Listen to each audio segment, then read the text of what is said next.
Bonjour à tous. Aujourd'hui, je voudrais vous recommander un petit livre qui s'appelle Doux et humble de cœur par Dane Ortlund. Et c'est un livre que je recommande parce que on peut être confronté dans notre vie chrétienne à pas mal de doutes et aussi à un sentiment où on se sent pas digne de la grâce de Dieu. Pas simplement qu'on ne se sent pas digne de Dieu, mais on ne se sent même pas digne de recevoir sa grâce. On voit nos fautes, on s'arrête aussi sur nos péchés du passé, nos erreurs du passé. Et bien qu'on soit revenu vers Dieu, bien qu'on ait confiance en sa grâce et en sa miséricorde,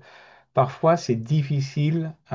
de continuer à chaque fois qu'on chute, de se relever et peut-être qu'on est un petit peu découragé. Et dans cet excellent bouquin,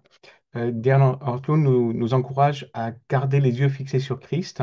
et à se rappeler que Christ, comme le titre l'indique, est doux et humble de cœur, qu'il est venu non seulement pour ceux qui sont pécheurs, qui se reconnaissent pécheurs, mais aussi, ça c'est les sous-titres, hein, c'est l'amour de Christ, hein, pour les pécheurs et ceux qui sont affligés.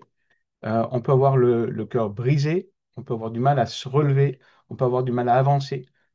pour plein de questions différentes, pour plein de problèmes différents, pour plein de raisons, souvent personnelles.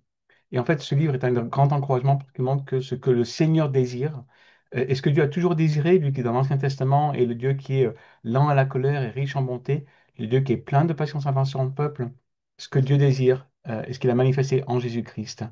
c'est que nous puissions nous appuyer sur lui, revenir vers lui, lui qui nous a tout donné, et aussi d'être transformés à son image pour que nous aussi, on puisse, les uns envers les autres et envers ceux qui ne connaissent pas encore le Seigneur, faire la même œuvre, le même témoignage, avoir la même vie d'amour, de compassion, de grâce et de patience. Donc soyons transformés à l'image de Jésus-Christ, hein, lui qui est doux et humble de cœur.